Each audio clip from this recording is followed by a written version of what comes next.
درود به شما دوست عزیزم. من معین الدین هستم، معامله‌گر بازار فارکس و شما در حال تماشای ششمین قسمت از مجموعه آموزشی نابغه بازنده هستید. ما در این قسمت قرار با همدیگه راجع به تمرکز بدون بهانه در معامله‌گری صحبت بکنیم. تمرکز در همین ابتدای ویدیو به شما میگم که یکی از اصلی ترین کلید موفقیت در معامله‌گری هست.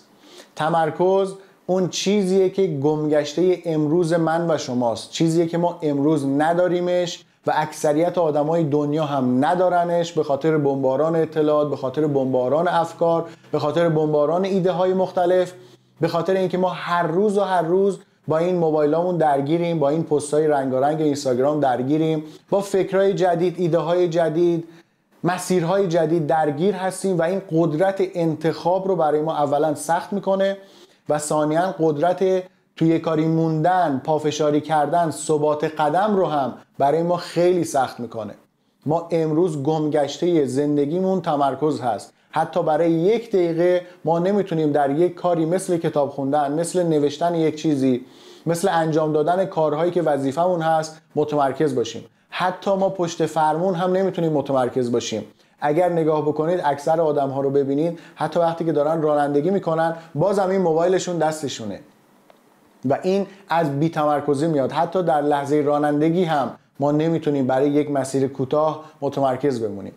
یعنی میخوام به شما بگم تمرکز اینقدر از زندگی ماها فاصله گرفته و متاسفانه همین تمرکزی که اینقدر از زندگی ما فاصله گرفته اصلی ترین کلید موفقیت در هر کاری توی این دنیاست، مخصوصا معامله‌گری. مخصوصا کسی که میخواد معامله‌گر بشه، اگر همین تمرکزی که دارم به شما میگم امروزه در زندگی ماها وجود نداره رو نداشته باشه، با بهترین استاد دنیا، بهترین دوره دنیا، گرون قیمتترین دوره دنیا هم که شرکت بکنه و کار بکنه نمیتونه موفق بشه. که من خودم یک نمونه بارز این اتفاقم، که من خودم یک مثال واقعی این اتفاقم. ابداً کسی که تمرکز نداشته باشه نمیتونه موفق بشه، مثل معین الدینی که ابداً موفق نشد تا اون روزی که متمرکز شد. من خودم نتونستم موفق بشم، من خودم نتونستم به جایگاهی برسم که دلم میخواست، فقط به این دلیل که من متمرکز نبودم. صادقانه من متمرکز نبودم. شما هم همینی دوست من. قانون برای همه ما برابر هست. تمرکز یکی از اصلی ترین کلیدهای موفقیته که اگر نداشته باشی هیچ دری در این فضا برای تو باز نمیشه. و این صادقانه ترین چیزی که میتونم به شما بگم. با هر کی کار کنی، با هر سبکی کار کنی، با هر متدی کار کنی، هر چقدر که پول بدی، هر چقدر که زمان بذاری، متمرکز نباشی موفق نمیشی. هر وقت میخوام از تمرکز صحبت بکنم یه مثال میزنم. اشعه پراکنده خورشید رو نگاه بکنید. هر روز داره میتابه اما هیچ چیزی رو نمیسوزونه، تا زمانی که من و شما بیایم یه ذره بین بگیریم جلوش و این اشعه پراکنده رو متمرکز بکنیم روی یک نقطه واحد. اون زمانی که قدرت سوزوندن پیدا میکنه. چی بهش قدرت میده؟ تمرکز روی یک نقطه. این مثال رو میزنم که به صورت کاملا ملموس، قابل لمس درک بکنید که قدرت تمرکز تا چه اندازه قویه. دیگه داریم میبینیم دیگه آقا خورشید چیزی رو نمیسوزونه تا اون زمانی که ما یه دونه ذره بین بگیریم جلوش. حالا میای تو ترید، میخوای تریدر بشی، از این قانونی که از طبیعت داری یاد میگیری استفاده کن. اگر تمرکز نداشته باشی هر روز از این دوره بپری تو دوره بعدی، از اون دوره بپری تو دوره بعدیش، از این استراتژی به اون استراتژی، از این متد به اون متد، از این پلن ریسک به اون پلن ریسک، نتیجه نمیگیری. تمرکز بی نهایت در کار ما نقش داره. تمرکز بی نهایت در سرنوشت شما در فضای معامله‌گری نقش داره. افرادی که متمرکز هستن دیر یا زود نتیجه میگیرن. افرادی که متمرکز نیستن هیچ وقت نتیجه نمیگیرن.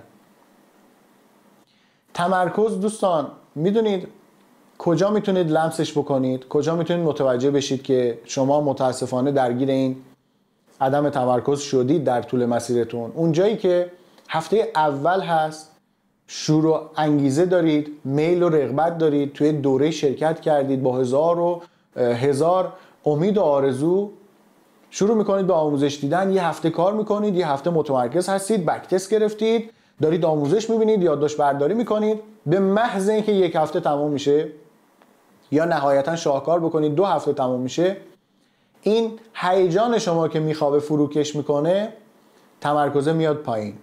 کم کم حالا داریم یه چیزایی میشنویم از یک استاد دیگه، داریم یه رغبت پیدا میکنیم که بریم سمت مسیرهای دیگه، اما هنوز شجاعتش رو نداریم.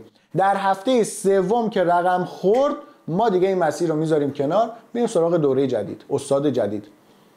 دوباره تو اون دوره شرکت میکنی، نهایتا 1 ماه کار میکنی، باز حرفای یکی دیگه خیلی جذابتره، خیلی شیرینتره، وعده وعیدایی که میده، مسیری که داره به نشون میده خیلی جذابتره. مسیر خودت هم اون 1 ماهش گذشته، یکم به چالش خوردی، به سختی خوردی، یکم به بنبست رسیدی، ترسا میاد تو وجودت، تمرکزت اومده به شدت پایین و حالا چیکار میکنی؟ مسیرت رو باز تغییر میدی، میری دوره جدید از یک استاد جدید. چند نفر اینطوری موفق شدن؟ چند نفر اینطوری نتیجه گرفتن؟ 0. هیچ کس اینطوری نتیجه نمیگیره. 2 هفته کار کن دیگه کار نکن، 1 ماه کار کن دیگه کار نکن. در سابقه آموزش دیدن شما اگر الان نتیجه نگرفتید، چند مورد از این 1 ماه ها، 2 هفته ها، 2 ماه ها وجود داره؟ چقدر وجود داره؟ بی نهایت. چرا انقدر مطمئنم؟ چون خودم همینجوری بودم. 1 ماه بریم اینو یاد بگیریم، بعد بریم مسیر رو تغییر بدیم. 1 ماه اینو یاد بگیریم، بعد مسیر رو تغییر. 2 هفته اینو یاد بگیریم، مسیر رو تغییر بدیم. اولش که میخوای شروع بکنی هدف این نیست. اولش که میخوای شروع بکنی میگی من به خودم قول میدم، متعهد میشم این مسیر رو تا آخر عمر میرم جلو، تا فیها خالدون این مسیر رو من در میارم. 2 هفته کار میکنی میذاریش کنار. یعنی اینقدر ما تو تصمیم گیری و تو اراده سست شدیم که ما به خودمون قول میدیم، تعهد میدیم، یک چیزی رو امضا میکنیم، 2 هفته نمیشه مسیر رو تغییر میدیم. و دوست عزیزم، این از این شاخه به اون شاخه پریدن نه تنها در هیچ کجای زندگی، بلکه مخصوصا در ترید هیچ وقت به شما جواب نمیده. این که من الان دارم با یک استادی کار میکنم، در یک دوره شرکت کردم، به این دلیل که رسیدم به موانعش، چالشاشو باهاش تازه دارم روبرو میشم، یکم از هیجان من فروکش کرده، حالا برم سراغ یک استاد دیگه، برم سراغ یک مسیر دیگه، جواب نمیده. این که من الان دارم با یک استراتژی کار میکنم، مثلا دارم با ترند 1 2 3 مثلا کار میکنم، بعد بیام به این سیستمی که خودش یک سیستم مشخصی، یک سیستم درستیه، یک سیستمیه که جوابشو پس داده و ساختار یافته هست، خودم بیام بگم حالا ما اگه فیبوناچی اضافه بکنیم چی میشه؟ اگه من بیام RSI اضافه بکنم چی میشه؟ اگه بیام یه دونه مکتی بذارم چی میشه؟ اگه یه دونه مووینگ اوریج بندازیم چی میشه؟ اگه بیام محدودهای نقدینگی رو اضافه بکنم چی میشه؟ اینا جواب نمیده. چون شما متمرکز نیستی روی چیزی که الان وجود داره، الان نتیجه میده، الان خوبه، شما متمرکز نیستی. چون فکر میکنی اگر بری تو اون شاخه جدیدتر، یه شاخه رو اضافه بکنی به کار فعلیت، بیا یه دونه فیبوناچی اضافه بکنی به کارت، مسیرت بهتر میشه. این یعنی چی؟ ریشش از کجا میاد؟ عدم تمرکز. عدم تمرکز نداری. اگر تمرکز داشتی که روی همون چیزی که الان وجود داره و نتیجه بخشه که میموندی. اگر الان رفتی یه دونه فیبوناچی اضافه بکنی، یه دونه مووینگ اوریج اضافه بکنی، این اثر عدم تمرکز شما میاد. دارم با استایل سوینگ کار میکنم. یه مثال دیگه، دارم با استایل سوینگ کار میکنم، 1 ماه کار کردم، اصلا از اون بهتر من به شما میگم 6 ماه کار کردم، چرخه های زیان داشتم، حالا دارم وارد یک مرحله میشم که خیلی رو خودم کار کردم، به یک سر به سری رسیدم، کم کم دارم میرم تو فاز سودآوری، کم کم دارم میرم تو اون فازی که یک پله از اون مرحله مبتدی بیام بالاتر، پیشرفت دارم میکنم، دارم اون پیشرفت رو حس میکنم. یهو به ذهنم میرسه که خب حالا من دارم سوینگ میکنم، بهتر نیست در کنارش دی ترید هم انجام بدم؟ سوینگ خیلی طول میکشه، خیلی طول میکشه موقعیت بده، خیلی طول میکشه یک موقعیتی که من باز میکنم بسته بشه. بهتر نیست من برم دی ترید هم در کنار اون کار بکنم؟ چه اتفاقی میفته وقتی میرید دی ترید رو یاد بگیرید؟ اونم تکامل داره. این یکی هم وامونده تکامل داشت که شما طی نکردید، از این طرف مونده، از اون طرف رونده، هیچ کدوم به نتیجه نمیرسید. فقط به خاطر چی؟ به خاطر بی‌تمرکزی. تمرکز نداشتید. اگر تمرکز داشتید میدونستید باید اول اون سوینگر رو تکمیل کنم، توش به موفقیت برسم، تکاملش رو طی کنم، بعد از اون خواستی برو یه دونه دی ترید هم در کنار کارت اضافه کن. مسیریه که جواب میده. اما اگر شما اصولی بری جلو، نه اینکه من 1 ماه دارم سوینگ کار میکنم، 6 ماه دارم سوینگ کار میکنم، هنوز در این سوینگ به موفقیت نرسیدم، برم دی ترید هم اضافه بکنم. یا بالعکسش اونایی که دارن اسکلپ میکنه، بعد میگه خب من دارم اسکلپ میکنم، یه ذره تحت فشارم، من بهتره برم برای اینکه امنیت کارم، امنیت سرمایه‌ام رو ببرم بالا، ریسک هایم رو کاهش دهم، مثلا سوینگ رو هم آموزش ببینم. خب چیکار میکنه طرف؟ از استایل اسکلپ یک دفعه هنوز اونجا موفق نشده، پا میشه میاد توی سوینگ، میخواد با سوینگ هم کار بکنه. چه نتیجه‌ای میگیرید؟ هیچ وقت موفق نمیشید. هیچ وقت موفق نمیشید. در زمینه یه مثال دیگه، در زمینه روانشناسی معامله‌گری، در زمینه، حالا من اسمش رو روانشناسی نمیذارم، در زمینه ذهنیت، در زمینه نگرش، شما یک فردی رو دارید دنبال میکنید، یه سری حرفا رو داره به شما میزنه. اگر برید یک فرد دیگه‌ای رو دنبال بکنید که یک سری حرفای دیگه‌ای رو داره به شما میزنه، در ذهن شما تضاد به وجود میاد. در ذهن شما باورهای متضاد به وجود میاد. این شما رو عذاب میده، این شما رو اذیت میکنه که هر کدوم از اینا دارن یک حرفی رو میزنن و واقعا شما میمونید که الان من باید به حرف کدوم یکی از این دوتا گوش بکنم. در نهایت هم دچار فلج تصمیم گیری میشید به خاطر باورهای متضادی که توی ذهن شماست. چه اتفاقی رقم میزنید؟ اتفاقی که براتون رقم میخوره یا به مسیر اشتباه هدایت میشید یا اینکه هیچ کاری نمیکنید. میترسید از اینکه بخواید اقدام بکنید. ریشه این اتفاق چی بود؟ بی‌تمرکزی، عدم تمرکز. شما هنوز به این درک نرسیدی که باید روی یک مدرس تمرکز کنی. هر کسی اینجا حرف مخصوص به خودش رو میزنه. من دارم باور خودم رو به شما میگم، ذهنیت خودم رو به شما میگم. عین حرفای من رو به خاطر بسپارید، از یک استاد دیگه، از یک فرد دیگه یه سری حرفای دیگه رو میشنوید که ایشون بر اساس باور خودش، آگاهی خودش، برداشت خودش یه سری چیزای دیگه رو داره به شما میگه. نه حرف من غلطه، نه حرف ایشون غلطه. اما اینکه شما کدوم رو باید باور بکنید و کدوم رو باید برید جلو، باید برگرده به اینکه شما چقدر اون فرد رو میشناسید و چقدر از موفقیتش و معامله‌گر بودنش اطلاع دارید و تاییدش میکنید. اگر هر دو رو تایید میکنید، لازم نیست که شما هر دوتا رو هم دنبال بکنید.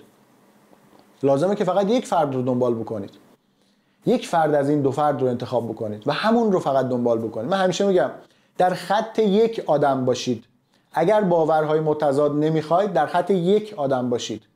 همه آدم‌هایی که موفق شدن میتونن به شیوه خودشون، به مدل خودشون، باورهایی که به خودشون کمک کرده موفق بشن رو به شما بگن و شما اگر اون باورها رو پی بگیرید، شما موفق میشید. اصلا لازم نیست که شما همه چی رو بدونید، از همه چی آگاه باشید، همه چی رو اطلاع داشته باشید. این به شما کمک نمیکنه، این باعث پسرفت شما میشه. تو زندگی واقعی شاید اینطوری باشه که ما هر چی بیشتر بدونیم بیشتر به ما کمک بشه، ولی تو ترید اینطوری نیست. شما هر چی بیشتر بدونی، چه در زمینه تکنیکال، در زمینه ریسک، در زمینه باورهای درست، نگرش درست، هر چی بیشتر بدونی بهت کمک نمیشه. باعث میشه دچار فلج تصمیم گیری بشی که بازم من به شما گفتم، تکرار میکنم، به خاطر باورهای متضادی که برای شما ایجاد میشه. انقدر اطلاعات مختلف رو در زمینه‌های مختلف به دست آوردی، هر کدوم داره یه چیزی رو میگه، هر کدوم داره یک شیوه مختلفی رو به تو میگه. میمونی کدوم رو انتخاب بکنی، میمونی کدوم مسیر رو بری جلو. این از بی‌تمرکزی میاد. بنابراین اطلاعات زیاد در این فضا به درد نمیخوره. اینکه شما تمرکز نداشته باشی، این شاخه رو من یاد بگیرم برم اون یکی شاخه هم بگیرم که هیچ کدوم از دستم در نره، این بهت کمک نمیکنه. این دقیقاً باعث پسرفتت میشه. مسیرهای مختلف رو میگیریم میریم جلو، هیچ کدوم رو تا آخر نمیریم. هیچ کدوم رو تا آخر نمیریم. به هیچ چیزی تا انتها اعتماد نمیکنیم. 2 هفته طول میکشه اعتمادمون رو از دست میدیم. 2 هفته طول میکشه باورهامون سست میشه. 2 هفته طول میکشه مسیر رو تغییر میدیم. الان داریم آموزش ترید میبینیم، صفحه اینستاگراممون پر شده از 50 تا مدرس ترید. هر کدوم حرفای مختلف خودشونو میزنن. آیا تمام این مسیرهایی که من تا الان مثالهاش رو زدم رو طی کردید یا نکردید؟ 100% طی کردید. 100% طی کردید. آیا الان تریدر هستید؟ تریدر نیستید.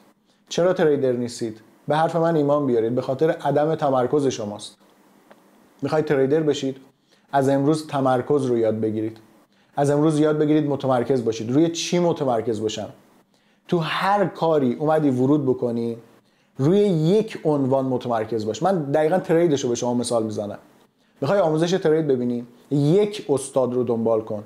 اول قشنگ بگردید، آزمون و خطا بکنید، حتی چندین بار سوخت بدید. این چیزی که شما باید انجام بدید. چندین بار هزینه میدید، واقعا نتیجه نمیگیرید. ولی در نهایت یک استادی رو پیدا بکنید که واقعا از صحت این که فرد معامله‌گر هست و لایق اینه که واقعا به شما آموزش‌های درستی بده مطمئن بشید و بعد از اون بچسبید به همون آدم. یک آدم رو در زمینه استراتژی، تکنیکال، نمیدونم مدیریت ریسک، در زمینه نگرش دنبال بکنید، فقط یک آدم، و تو خط و مسیر همون یک آدم بمونید. این میشه تمرکز. وقتی میرید با استراتژیش کار بکنید، وقتی میرید با سیستمش کار بکنید، به شما آموزش میده، با همون سیستم کار بکنید. چیزی رو به اون سیستم اضافه نکنید، چیزی رو از اون سیستم کم نکنید. من نمیدونم چرا ما این باور رو بعضیامون داریم که مثلا خود اون فردی که الان تریدر هست، چندین و چند ساله تو بازاره، خیلی بیشتر از من تجربه داره، یک متدی رو اومده به من یاد داده، مثلا خودش به عقلش نرسیده که فلان چیزم بیاد اضافه بکنه. خب جواب نمیداده که اضافه نشده. چرا شما میخوای بری این خلاقیت رو به خرج بدی و اضافه بکنی؟ خلاقیت شما در ابتدای مسیر معامله‌گری نه تنها به شما کمکی نمی کند، بلکه سد راه شما می شود. من شما توصیه می کنم میزان خلاقیت در ابتدای شروع معامله‌گری رو به 0 برسونید و میزان کپی برداری رو بذارید به 100. 100% کپی کنید. 100% کپی کنید. چی رو کپی کنم؟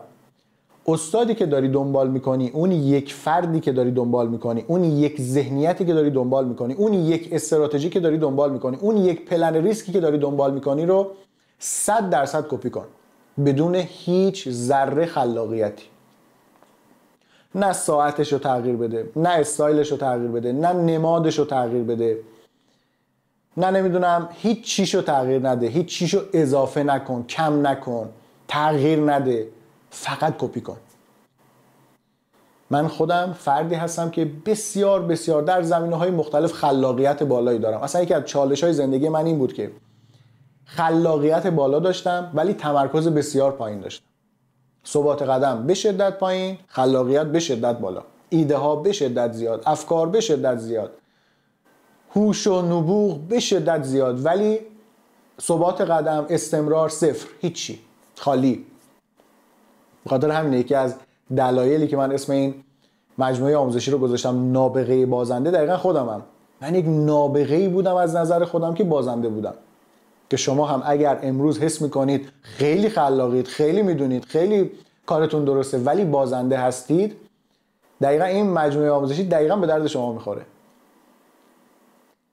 در ابتدای مسیر خلاقیت رو به 0 برسونید، تمرکز رو ببرید رو 1000، ثبات قدم رو ببرید رو 1000، تکرار رو ببرید رو 1000، استمرار رو ببرید رو 1000، خلاقیت رو ببرید روی 0، کپی برداری رو ببرید رو 1000. فقط کپی کنید از فردی که دارید دنبالش میکنید، از همون یک دونه فرد تمام ذهنیتش، تمام باورهاش در زمینه معامله‌گری ها، نه در زمینه های دیگه، کپی کنید. شاید یک فردی در زمینه معامله‌گری خیلی خوب باشه ولی در بقیه جوانب زندگیش ضعف داشته باشه. شما اگر بخواید شخصیت ضعیف یک فردی رو در زمینه‌های مختلف زندگیش دنبال بکنید، در نهایت تبدیل به همون آدم میشید با همون خصوصیات که شاید در خیلی از زمینه‌های زندگی به مشکلات بزرگی بخورید. اگر یک فردی رو به عنوان یک معامله‌گر قبول دارید، فقط در معامله‌گری ذهنیتش رو کپی کنید، استراتژیش رو کپی کنید، نوع تریدش رو کپی کنید، ولی در زمینه‌های دیگه کپیش نکنید. در نمیدونم برخوردش با خانواده‌اش، وقتی که میگذاره، نوع برخوردی که داره، اینا رو کپی نکنید. اینا رو سعی کنید برید تو اون حوزه ها دنبال بهترین فردش بگردید و صرفاً متمرکز باشید روی اون فرد. اینا من به شما گفتم، یه گریزی زدم به قسمت اول که بت نسازید، از هیچ کی بت نسازید. این یکی از نمونه‌های دیگه بت ساختنه. بنابراین متمرکز باشید. نتیجه می‌خواید متمرکز باشید روی یک استاد، روی یک خط فکری، روی یک نگرش، روی یک پلن ریسک، روی یک نوع ورود، یک نوع خروج، یک نوع ستاب معاملاتی، یک نوع سشن معاملاتی، یک نوع نماد. متمرکز باشید. هر چی تمرکز شما بالاتر باشه، نتیجه بیشتر و سریعتر خودش رو به شما تقدیم میکنه. وقتی شما بری با 50 تا نماد کار بکنی، ساعتش هم مهم نیست، هر ساعتی که شد. سودش هم مهم نیست، هر چی بیشتر بهتر. ضررش هم مهم نیست، حالا سعی میکنیم زیاد نشه. این حرفا رو بذارید کنار، متمرکز باشید، قاعده و قانونمند رفتار بکنید. آقا من قراره از این به بعد با استراتژی آقای فلانی کار بکنم که دقیقاً طبق این ساختار کاملا مشخص و مکتوب شده است. کاملا من میدونم دارم چیکار میکنم، نوشتمش، همه پارامتراش مشخصه، همه چیزش مکتوب شده است. من قراره با این کار بکنم. اینم پلن ریسکمه، دقیقاً من قراره تو هر معامله اینقدر ریسک بکنم. قراره نمیدونم مانی منیجمنت هم به این شکل باشه، ریسک منیجمنت هم به این شکل باشه. حالا مدیریت ریسک و مدیریت سرمایه فرق میکنه، شاید من جلوتر یک روز اینو به شما گفتم. اینا قشنگ باید مشخص باشه. من دقیقاً میدونم که تو هر معامله اینقدر ریسک میکنم، مجموع ریسک کلی حسابم اینقدره، تو این نمیدونم اگه زیان روزم به این حد رسید دیگه اجازه ترید ندارم، اگه سود روزم حد سود روزانم به این حد رسید دیگه اجازه ترید ندارم. دیدی مثلا اکثریت افراد یا حتی خودتون بارها براتون پیش اومده که وقتی میخوای یه روز معاملاتی رو شروع بکنی یا مثلا میخوای یک پلنی رو بنویسی، به اون قسمت سود پلن ریسکتون که میرسه، حد سود روزانه جلوش میرسی هر چی بیشتر بهتر، زیان هر چی کمتر بهتر. اینا کدوم جواب میده؟ هیچ کدوم جواب نمیده. باید مشخص باشه من در طول روز حد سود روزانه 2.5% حداقل، حالا بیشتر شد بیشتر بشه، ولی حداقل 2.5%. وقتی 2.5% تاچ شد من دیگه ترید نمیکنم. این میشه قانون درست، این میشه تمرکز. اما از اون سمت مثلا زیانش، من در طول روز میتونم کلا 1% زیان بکنم، کمتر میشه ولی بیشتر نمیشه، ماکسیمومش 1%. 1% که زده شد دیگه ترید نمیکنم. این میشه تمرکز. ولی اینکه من بگم هر چی کمتر بهتر، سود بگم هر چی بیشتر بهتر، این جواب نمیده، چون سلیقه‌ایه، چون یک در واقع انتظار غیر معقولانه است، یه چیزی که تعیین نشده، عدد توش نیست، حساب کتاب نداره، تمرکز نداره. بنابراین با یک استاد کار کنید، با یک خط فکر کار کنید، با یک نگرش کار کنید، با یک استراتژی کار کنید، با یک نوع ورود کار کنید، با یک نوع ستاپ کار کنید، در یک سشن معاملاتی کار کنید. حالا با یک نماد رو نمیتونم بهتون بگم. اگه دی ترید کار میکنید و اسکالپ کار میکنید، سعی کنید نهایتا با 1 الی 2 نماد کار کنید. اگه سوینگ کار میکنید، سعی کنید که حالا تعداد نمادتون طبیعتا بیشتره و مانعی برای شما نداره، ولی بازم سعی کنید مثلا درگیر بازارهای دیگه نشید، تو یک بازار حداقل متمرکز بمونید اگر که سوینگ تریدر هستید. چون کسی که حالا داره سوینگ کار میکنه نمیتونه روی یک نماد کار کنه، باید مثلا 15 تا 20 تا نماد رو داشته باشه، چون سوینگ خیلی دیر حرکات مارکت اتفاق میفته. ولی حداقل کاری که میتونید برای خودتون در زمینه تمرکز بکنید اینه که شما بیاید و بازارتون رو حداقل محدود بکنید. بگید من فقط تو بازار فارکس کار میکنم. اینکه من حالا یه نگاهی هم به کریپتو میندازم، یه نگاهی هم به بورس میندازم، یه نگاهی هم به شاخص‌ها میندازم، اینا به شما جواب نمیده. فقط فارکس میخوام ترید بکنم. تو این مثلا 15 تا جفت ارزی که خودم تعیین کردم، تو این 10 تایی که خودم تعیین کردم و بیش از اون دیگه کار نمیکنم. اینم از این. پس اینم نمادتون رو هم درست بکنید. و مورد آخر و پایانی این ویدیو، متمرکز باشید حتی در چیزایی که میشنوید، در چیزایی که میخونید و در چیزایی که میبینید و از افرادی که این چیزها رو منتشر میکنن، در اون هم متمرکز باشید. صفحه اینستاگرام شما اگر الان پر شده از 50 تا مدرس مختلف ترید، بدونید دقیقاً ریشه تمام مشکلاتتون همونجاست. اینا رو همین امروز بشینید فیلتر بکنید، یک دونه رو انتخاب بکنید. اگر بین چند تا آدم مختلف شک دارید، 3 تا انتخاب برای خودتون بذارید کنار. 3 تا انتخاب و در بین اون 3 تا بذاریدشون زیر ذره‌بین، یه مدتی فرایند کارشون رو ببینید تا در نهایت یک فردی رو بالاخره به عنوان استاد خودتون قبول بکنید و اون 2 تای مابقی رو بذارید کنار. متمرکز باشید روی یک نفر. این خیلی به شما کمک میکنه. اطلاعات زیاد جواب نمیده، جواب معکوس میده. اینو یادتون نره، این خیلی درس بزرگیه. بنابراین تمرکز آخری که بهتون پیشنهاد میدم داشته باشید در تعداد افرادی هستش که دنبال میکنید. هر کسی رو دنبال نکنید. فضای اینستاگرامتون باید پر شده باشه از مطالب یک استاد، از مطالب یک مدرس و صرفا شما دنبال کننده همون باشید. کانالای تلگرامتون هم چک بکنید، فقط در کانال یک فرد عضو باشید و یک ذهنیت واحد رو دریافت بکنید. یک کتاب رو بخونید. حالا من هی میخوام ویدیو رو تموم کنم، متاسفانه نمیشه. یک کتاب رو بخونید در زمینه اونم روانشناسی ترید، نه در هر زمینه‌ای. نمیدونم 50 تا کتاب تکنیکال داریم، 50 تا کتاب نمیدونم ریسک منیجمنت داریم، اینا رو بذارید کنار. فقط با یک متد، یک در واقع رویکرد کارتون رو ببرید جلو. اینم در زمینه حالا مثلا چیزایی که دارید مطالعه میکنید، سعی کنید کلا ورودی ذهنتون رو خیلی مدیریت کنید. هر چیزی رو به این ذهن وارد نکنید. یه موضوعی هست، حالا نمیدونم توی اصلا این قسمت ها به شما میگم یا نخواهم گفت، ولی توی پروژه TSC تو بخش ذهنیتش خیلی راجع به این موضوع صحبت کردم به نام تخته سفید ذهن. وقتی وارد بازارهای مالی میشید تو روز اول ذهنتون سفیده، یه تخته سفیده، هر چی ورودی بهش بدید روی این تخته هک میشه. بعد که بخواید پاک بکنید اینا پاک نمیشه، خودش هم پاک بشه ردش میمونه. این ردش که میمونه جلوی شما رو میگیره. هر کاری میخواید انجام بدید این رده رو کار بعدی شما هم تاثیر میذاره، نمیذاره فکر کنید، نمیذاره راحت باشید. میخواید با ترند کار کنید، هی اون دانسته‌های قبلیتون در زمینه محدوده میاد تو ذهنتون. میخواید با نمیدونم محدوده کار کنید، هی دانسته‌های قبلیتون در مورد اندیکاتور فلان، در مورد نمیدونم پرایس اکشن البروکس هی میاد تو ذهنتون. هی میخواید دنبال اینید که الان قیمت به این محدوده میرسه، من یه خریدی رو بکنم. یهو به ذهنتون میاد که اینجا مثلا الگوی فلان تشکیل شده، این اتفاق میتونه نیفته. این باز شما رو دوچار چی میکنه؟ باورهای متضاد و فلج تصمیم گیری. بنابراین اینم خیلی مهمه، متمرکز باشید. هرچی از قانون تمرکز من به شما بگم کم گفتم. در هر زمینه‌ای تمرکز داشته باشید، چه اینایی که من تو این ویدیو گفتم، چه این چیزایی که الان خودتون داره به ذهنتون میرسه. فقط متمرکز باشید، ورودی‌ها رو کنترل بکنید، روی این تخته سفید هر چیزی رو ننویسید. این خیلی بهتون کمک میکنه که مسیر درستری رو به لطف خدای بزرگ بتونید طی بکنید. اینم از این ویدیو. به لطف خدا خیلی ویدیو خوبی شد، انشالله که بتونه بهتون کمک بکنه. شما رو تا قسمت بعدی و ویدیو بعدی به دستان قدرتمند خدای یکتا میسپارم. خدا نگهدار همگی.